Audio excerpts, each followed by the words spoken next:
Now, this guy, who was previously known as, at least in the top 3 most powerful Hoyoshills, has recently had a spiritual awakening, of which I've praised dramatically. Brand Online, who I now think is the #1 Genshin content creator on the platform. I genuinely believe that. I don't think anybody is better for the space than Brand right now, for those who are still actively in the space.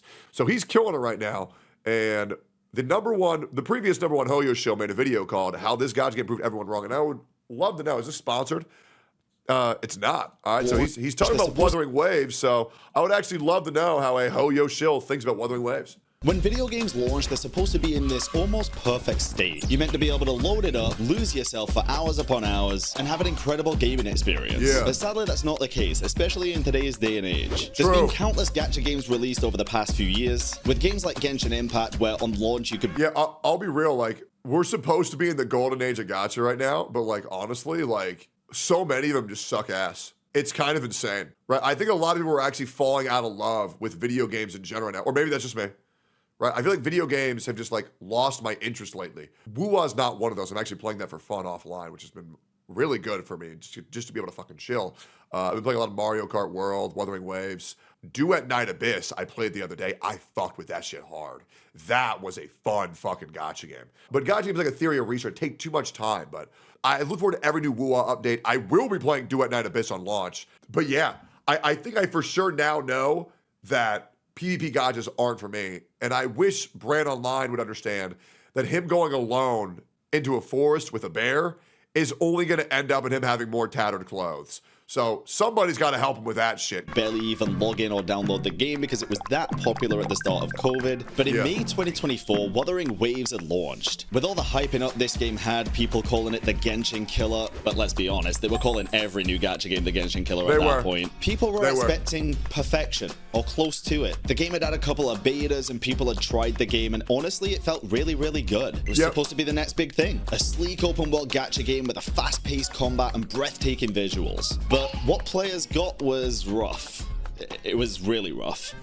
To be fair, what players got considered rough was if they were playing on a low-end operating system. Now me, I played Wuthering Waves on launch with a 4080, and it was smooth as butter. I experienced no issues in Wuthering Waves at all, besides a couple of memory leaks. It was fine for like 90% of players. For those 10% getting like, once again, you don't need a 4080 to play it. But it was mainly just like lower end phones that were really fucked up on launch. And that launch was cataclysmic for those players, and we got so much free shit for that. Upon launch, there was a ton of issues plaguing the game, from people not being able to log in, to graphics not showing up properly, to frame drops, and the game was unplayable for quite a large portion of the player base. People obviously weren't happy with this. It really did look like the new best thing on the market, and were rightfully excited to play the game. So when you have a product dangled in front of your face, but you can't play it, players are obviously going to find issue. People were expected a perfectly polished product, and instead they got something that looks like the jumper that I'm wearing now. A mess. Same joke. People also had issues with the music in the game, saying that it really wasn't anything groundbreaking. It was... I stand by this. I think Wuthering Waves base, like 1.0, like 1.x Wuthering Waves, has like one of the worst soundtracks I've ever heard. Genuinely. I actually, unironically, cannot fucking stand the music of 1.x. I hate it. I have to immediately go to Arena Cita. Like, I have to go to Arena Cita. Because it's just weird. I would honestly go back and change the fucking soundtrack of how bad 1.x soundtracks were. Like, there's like maybe like 2 or 3 good ones, but like the overall like BGM of the world, oh, it's just depressing. It's not fun. It sucks ass. Especially coming after Genshin, where it's like so many of the songs were good. Like, I can even hum them to you, like da da da da da da da da da da da da da. Like, we all know where that's at, right? But then you have Wuthering Waves, where it's like bow wow wow wow do do do. Like, what were we thinking about? Old Wuwa Login BGM was so good. Yeah, no, absolutely it was. But it's like bro, like the difference in songs was like. It's like a retarded EDM DJ made that shit. I don't know why they released it with such bad music, but it is what it is. 2.0 fixed everything that I hated about the game. And now it's my favorite gacha game. It was all kind of sounding the same.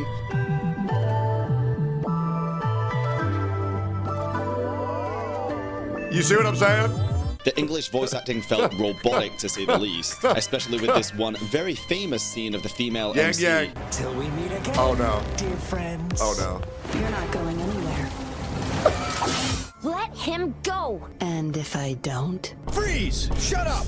The early game pacing was all over the I'm so glad Shisha and Yang were removed from the game because they were terrible. Like, straight up. The quicker you get to 2.0, the quicker you get to a game that's actually fun. Because Yang and Shisha are dog shit. place. The storytelling was incredibly confusing, with terms being thrown at you left and right with little to no explanation. Players were coming into this with Genshin level expectations, but they were leaving feeling like they got a half-baked product, with many players calling the game disappointing or feeling unfinished. And the launch had many people wondering, how did this game drop the ball so hard? You guys remember when I told everybody that this game was going to be the Final Fantasy 14 of gacha games? Do you guys remember that? I told y'all it was going to be a rough launch, but with how often the devs listen, which is literally every single patch, it's just gotten better and better and better and better and better and better and better. I've been saying that since day fucking one, and you guys remember that shit. Because now, big updates for Wuthering Waves are like, oh, hey, we added this really cool thing that you're going to like. Big updates for Hoyo games are, we fixed the game by removing this part of the game. Devs, listen! Oh my god! It's like, oh, dude, people were freaking over Honkai Star Rail because they added a fucking skip button. But aren't you the guys who said that Honkai Star Rail didn't have a skip button because the story's good? So does that mean the story's bad? And many even called it another gacha flop. The worst part is, most people could see the potential that this game had underneath all the mess. It really was a game that had the potential to shine if it was given the chance. Yep. Now, from the get-go, Kuro Games, the developers for Wuthering Waves, proved to the community that they were very open to listening to feedback. Yes, they were. But that didn't mean the game didn't still keep having problems. Back in the early game, there started to be a lot of translation issues to English, up to the point where even very important weapon descriptions, 5-star weapon descriptions that people were spending money on, were incorrect. This led to players being incredibly frustrated and feeling like they were robbed and scammed because the product that they were paying for wasn't the one that they were receiving. Now, even though Kuro Games did try to listen to this feedback and fix it very, very promptly, it did lead to an incredibly unfortunate series of events. Kuro Games accidentally released over 200 emails from Japanese players who had applied for a refund for this 5-star limited weapon. Now, the reason people were applying for refunds is because the weapon description made it sound like it was going to be a best-in-slot weapon for a certain character, and it really wasn't. At first, Kuro Games basically offered a single pull as an apology for this, which obviously did not go down well in the community when people were spending 60 plus on this weapon. But this was shortly followed by an official statement, which advised the community to contact them by email, but in a bizarre turn of events, Kuro Games accidentally responded but forgot to enable the BCC function, which exposed all sender email data as a result. Now, because of this, people didn't want to submit more emails to the company, of course, for privacy concerns, and then an image started circulating on the internet because people were starting to take up the refund policies with their own providers instead of the game themselves, but it was adding a negative premium currency balance to these accounts, which can end up in them being banned. Now, the legitimacy of those screenshots is questionable. However, refunding directly... That's another big thing, is that people were dogpiling on Kuro Games because they saw it as a competitor to Genshin Impact, and they were making up issues the game didn't have just because people were in a state to believe more issues. Yeah, and it's kind of like when a content creator gets like someone throwing some shit at them, all these other people come out of the woodworks to just slap in another piece of shit thing they didn't fucking do just so that these people can get clout and join the dogpiling. I think dogpilers are just fucking so gay. From your bank and getting a negative currency balance is a very common practice for gacha games. So this situation really made Kuro Games have to prove themselves, and prove themselves a lot. They had to regain the trust of the player base. Now, here's where the story changes a little bit, because Kuro Games didn't just ignore the feedback, and they didn't even just listen to the feedback. They faced it head on. Within weeks, Kuro Games had re-recorded English voiceover, dialogue was rewritten, story beats were clarified. You're not going anywhere. You're not going anywhere! They're both bad. Yeah, it's better, but it's still ass, low-key. And the studio made it clear that they were listening. Now, obviously, the community wasn't 100% convinced by this point, but me as a player, I was just excited to see that a gacha company was listening to player feedback, especially so quickly. It really showed that they... You want to know why he's surprised? Because he plays Genshin Impact. where the devs have never listened a single fucking time. They cared about the game and wanted the players to have a good experience, and they wanted the game to succeed, of course. Who doesn't like money? Kuro Games wasn't just patching bugs, they were rebuilding trust, and it went a long way with the player base. With multiple creators making videos with thumbnails like this saying devs listened, it was a humongous step in the right direction. Now, fast forward to now, a whole year later, and Wuthering Waves is one of the most beloved gacha titles around. The combat's still top tier. You want to know why this game's nice? Because when something's fucked up with the game, you're just like, oh, they'll fix it. And they'll fix it soon. And that's it. And everything I've ever wanted fixed has been fixed. The only thing that hasn't been changed that I think would be a great benefit of the game were to be the tuner system for echoes. That's the only thing they've never fixed for me. And some people like it. I'm just not one of those people. But now it has the heart to back it up in every other aspect of the game. The voice acting is incredible. They went with more English voice actors, and the amount of different accents in the game now really makes the world feel alive. Hiya, I'm Lumi, the logistics team's good old captain.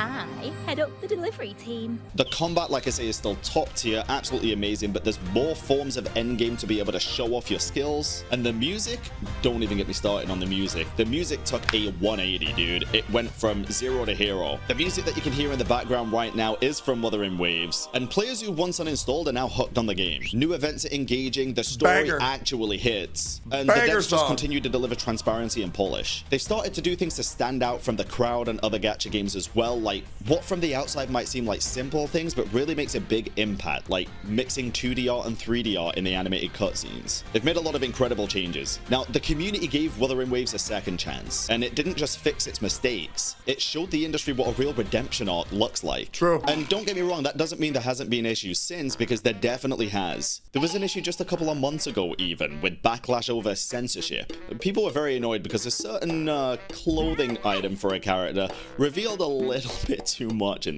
yeah, I'm not gonna lie, showing Cantarella's pussy lining was fucking insane. The good news is the censorship of Cartethia has been reverted, and she's back to having a thong. So hail Kuro, thank God. In the game, which prompted Kuro to add some shorts to the character. Whether you agree with this or not, it's just a fact, and it's a situation that happened, so I guess we gotta let bygones be bygones, man. We gotta goon somewhere else, you know? There's still a ton of issues people... Wait, does he not know that they reverted it? They changed it, and then they reverted it. Yeah, they changed her panties, and they changed her bag, so her ass is still hanging out, bro. It's insane. Dude, it's insane. Like, Cantarella's ass is fucking ridiculous when you pull her. It's nuts. We'll have with Wuthering Waves from the fact that... Wait, 2 days ago? It's today? I thought it was June 19th. Oh, it's today. Never mind, it's from today. Okay. It's not really enough 4-star characters, and we're yet to see them really delve into this and fix this issue, but... Now, yeah, Shorekeeper still don't have her pussy lining. And Scar, there was also the Scar zipper that was taken away. But yeah, Florida's ass is back out if you pull her. I'm hoping that they will, because like I say, they do listen to a lot of feedback. There was a big talking point not long ago because Genshin Impact, one of the most popular, if not the most popular gacha games on the planet right now, finally added a feature that players have been asking for the past 4 to 5 years, which is artifact loadouts. Now, to me, this is one of the most basic features any gacha game.